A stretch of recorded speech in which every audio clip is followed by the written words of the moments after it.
You can see Brian's in total beast mode. Yep, there it is, right there. Brian, tell me how we do our weep holes when we're overlapping our liner and going behind the backside of the start of the fall, so we don't have a future leak issue or flood issue. You know, I'm glad you bring that up. Perfect timing. We've got a new machine out here. We've got a Cat 308 out here to help us lift some of these behemoth rocks. That's not good. I think we're locked out. Is the key in there? I don't know why it would automatically lock by itself, but... Well, that just means we should quit.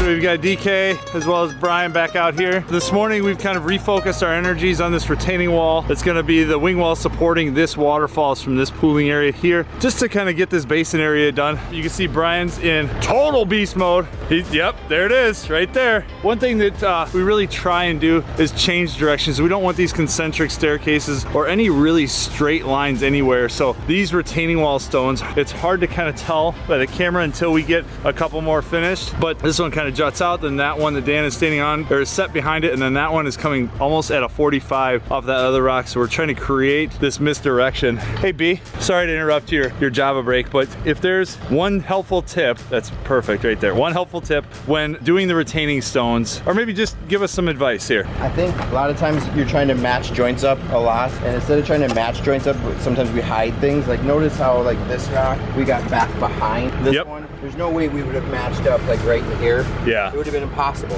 So we knew when we set this one, we were going to set it out further from the hillside so we could get this rock back behind it. Same even over here. We knew this space was really ugly right in here. There's no way we'd have matched up with that, so we came kind of in front of it. Yep. And then leaving little spots, so like in here where it's imperfect, right? Like there's this weird angle. You can come in here and fill this with stone if you wanted to, but better yet, this should remain soil and a plant should go here. Perfect. So I think we're always thinking way past just the rock. It's, you know, 3 or 4 rocks later, it's where our plant's gonna sit. And to me, plants make or break every project. So if there's a choice for a plant versus a stone, plant wins almost all the time. The other thing, I think you nailed it. I overheard you talking to your friends about misdirection. Our friends, Yeah, our friends. Yeah. But when you come here, like this pathway, this staircase leads you right to that rock. And that's a beautiful stone. So we wanted to find the nicest looking rock we had because this really just draws your eye right to it. Now we're forced to make this hard turn, and this path is way around, so now we create a lot more mystery and more of a journey as you kind of move through the yard in a relatively small space. Yep. It's gonna make the yard feel 10 times bigger. There it is. Fact number 1 for the video. Great job. All right, let's keep rolling.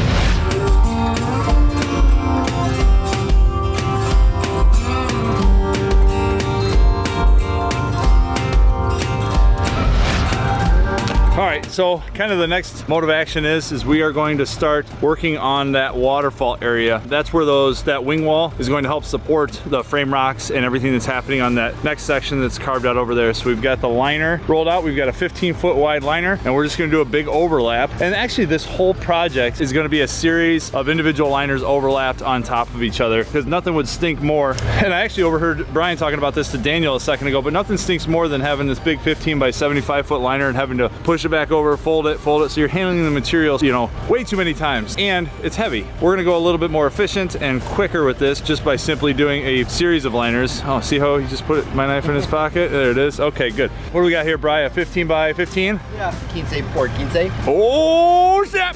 Guys, he's not just a pretty face. He's also multilingual. He's a Sagittarius, and he likes... Oh, you're a Libra? Libra, Virgo, whatever the cusp thing is. Oh, you're right there, huh? There we go, teamwork.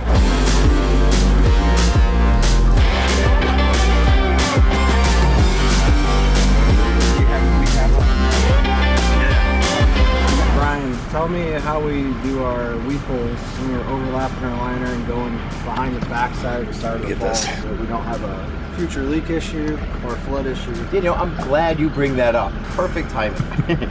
Often what happens, and we've actually done this several times, where we come in, you know, we want our waterfall all the way up here. This is about 4 inches higher than this area here. And what would happen is if I came in, you know, we've overlapped this liner like this, you could come in and actually seal all of this down in here really, really good. Like just a can of foam, maybe 2 cans of foam down in there. Can't Alan Decker it? Yeah, just More aquafoam, right? Yeah, right. But we come in, we seal all this. Well, what will happen is if water pools up in here and it doesn't have a way to get out, as water pools up in here, it'll also pool up underneath this liner, causing then the water to leak out from underneath our overlap. So a much better way to do it is come in here with this fabric like so. This will actually allow water to penetrate through it. We're gonna put gravel then on top of all this up to this level and then just seal this area up on top. If the water gets through that seal, that bib liner that we're gonna put in here, then it can rush through all that gravel and back down into here without it pooling back up. We've actually, I mean, there's been times where we've redone streams like 2-3 times because we couldn't figure out the leak and it was always under that weird overlap. And it can happen just as easy on a big project as it can with a small project. Like you could just be using little boulders like this and that same thing happens. We look for at least a 6 to 8 inch overlap. A 2 to 3 inch overlap, it's gonna leak.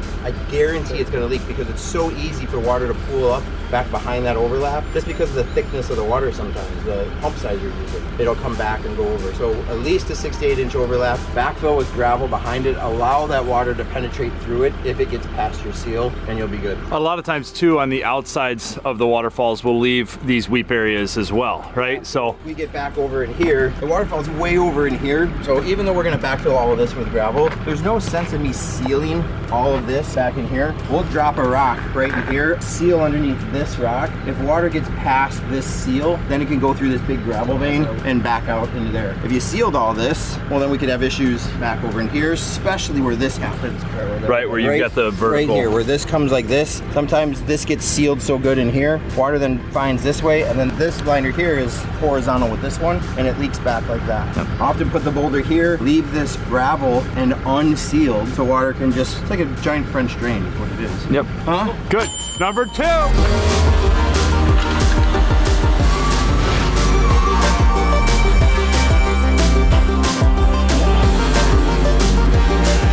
What is up, everybody? We are back. It is day, I believe, 4. It's day 4 out here. Yeah, day 4. Anyways, so Brian is without today, or we are without Brian today. So we've got the rest of the crew out here, minus Jack, who you've seen in some of our other videos. Got Dan behind me, just kind of cleaning up the patio, getting the gravel off. We're gonna focus some of our energies on this area back in here. But importantly, or as importantly, we are going to start building back that waterfalls, and that's gonna provide a few challenges today because we have to bring in steps coming down from that upper patio, leading to a kind of a little 5x5 foot seating area that will cross you over a bridge. So we really need to focus on what the height of this next waterfall or waterfalls is going to be to really establish that elevation. So that's going to take us some time, but we've got Corey, Luis, we got Kobe back there. Where is he at? Right there. So they're going to be kind of buttoning up things behind us while Dan and I are slamming rocks in and kind of setting the foundation. You can see a pile of cobbles here. We have about 6 times that amount in the truck, and we're going to have them really focus on getting the basin buttoned up in certain areas, kind of doing some of these landslides, just so we can get grade all around finished up, get the liner trimmed up, and just keep these guys busy while we're staying busy on focusing on that. So we've got a big day ahead of us. You guys glad to be off cleanouts? Ready? Yeah. So this is the first day for you guys out in the field today, right? Working on construction projects for the year. So big day. It's always a good day. Opening day, right? Yeah. We're gonna get after it today. It's gonna be a hot one. There are gnats flying around everywhere. I think Dan's got about 6 in his eyes so far this morning. So good thing he's got his eye protection on his head instead of over his eyes. We're gonna get rolling. We've got a new machine out here. We've got a Cat 308 out here to help us lift some of these behemoth rocks. And then we also still have our 304 in the back behind it. And we're gonna kind of divide and conquer today. So let's go.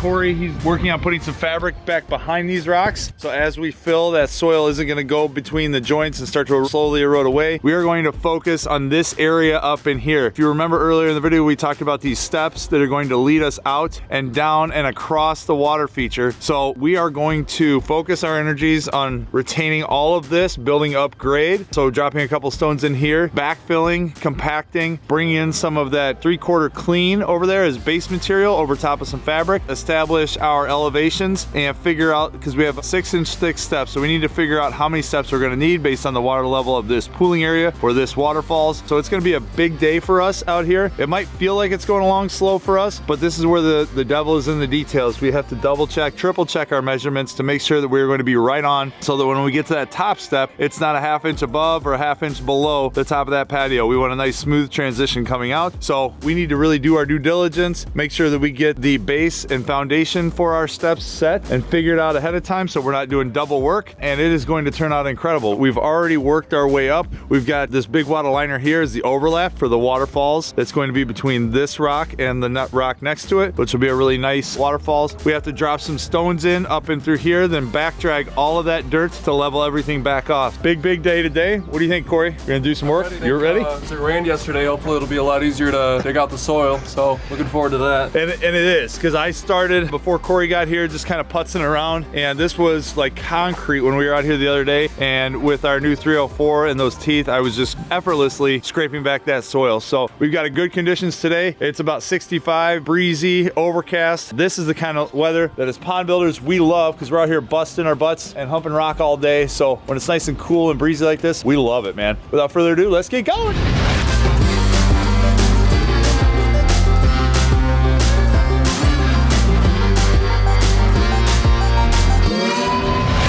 Is this gonna be the first rock you've set on this project? Might be like my third. Other ones you helped me a little bit, but this is the biggest one for sure. Are you gonna crush it, or are you gonna screw this up? I think I'll crush it. Should be simple enough. If I mess this up, then I think I still got a long way to go.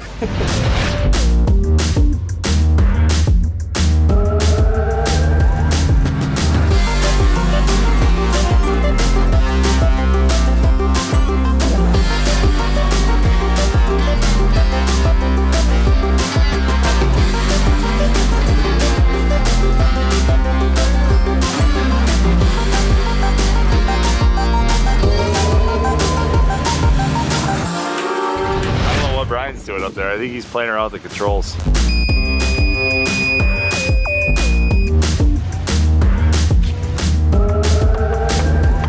That's not good.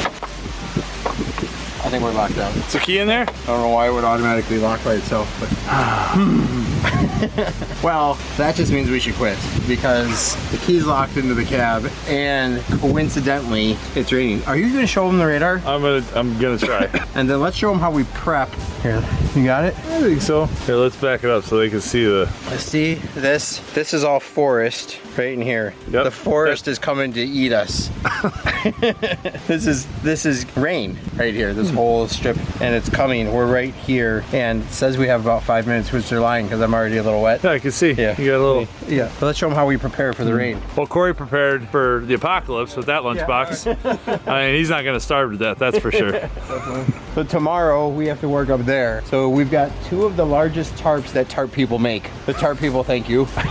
Covering our entire berm up there. So tomorrow, even if it pours all night long, we'll still have some dry area to work with up in there, and we can work on bridges and everything else. So I don't really care about locking the key inside the machine. We can deal with that tomorrow. That's tomorrow's problems. Today we're good. And I'm really loving the way this is turning out. Come on over here. Let's end today on a good note and tell people what you love about it. Let's do that. Because I feel like you're kind of the energy's not there. You're bringing it down Yeah, right now. the energy's not there. This is exactly the way I would want it if it were mine.